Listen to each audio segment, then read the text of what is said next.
Film সংকটের কারণে Mymensingh medical college হাসপাতালের রেডিওলজি বিভাগে এক্স-রে, সিটি স্ক্যান ও এমআরআইয়ের মতো গুরুত্বপূর্ণ পরীক্ষা করতে না পেরে ভোগান্তিতে রোগীরা।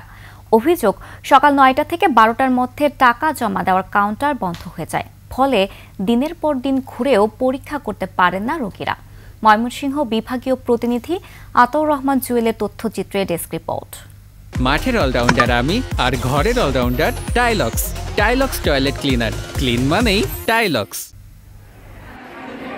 ঈশ্বরগঞ্জের মধুপুর গ্রামের কৃষক আব্দুল বারেক পায়ে ব্যথা নিয়ে ময়মনসিংহ মেডিকেল কলেজ হাসপাতালে আসলে চিকিৎসক এক্স-রে করার পরামর্শ দেন।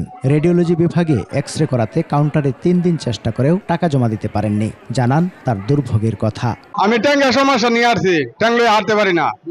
অনেক এক্স-রে দিয়েছে ডাক্তার, আমি 3 দিন ধরে ঘুরতে এক্স-রে করতে পারি না, এই টাকা জমা দিতে পারি না, সিরিয়াল ভাই না। শুধু আব্দুল বারেক নন, কয়েকশো রোগী প্রতিদিন এক্স-রে, সিটি স্ক্যান ও এমআরআইয়ের মতো গুরুত্বপূর্ণ পরীক্ষা করাতে না পেরে বাড়ি ফিরে যান। এ নিয়ে ক্ষুব্ধ রোগী ও তার স্বজনরা। সকাল 5টায় আসি, 12টা হইলে বন্ধ করে জায়গা, আমরা এক্স-রে করাইতে পারি না। কালকে আমি মনে করি হাত বাড়াই রাখছি, তো আমার টাকাটা নাই।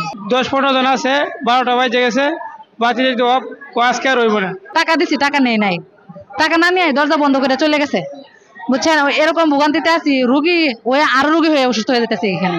টেকনোলজিস্ট জানান, রেডিওলজি বিভাগে এক্স-রে করাতে প্রতিদিন 700-800 রোগী ভিড় করলেও ফিল্ম সরবরাহ থাকে 250 জনের। আর 100 ফিল্মের বিপরীতে সিটি স্ক্যান ও এমআরআই করাতে আসেন প্রায় 400 রোগী।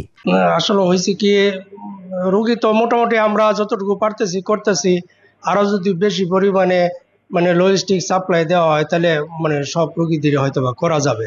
সংকট কাটাতে চেষ্টা চলছে বলে জানান রেডিওলজি বিভাগের দায়িত্বপ্রাপ্ত কর্মকর্তা। আমাদের ফিল্ম টিম সরবরাহ একটু কম, এই কারণে একটু কম হচ্ছে সিটি এমআরআই। যখন এই সংকট কেটে যাবে, ফিল্মের সংকট কেটে যাবে, তখন আমরা আবার পূর্ণাঙ্গ সার্ভিস দিতে পারবো। বৃহত্তর ময়মনসিংহের প্রায় 2 কোটি মানুষের একমাত্র ভরসা এই হাসপাতালে চিকিৎসা সেবা নিশ্চিত করতে কার্যকর উদ্যোগ দেখতে চান ভুক্তভোগীরা। সমর ইসলাম, ডেস্ক রিপোর্ট, 21 টেলিভিশন।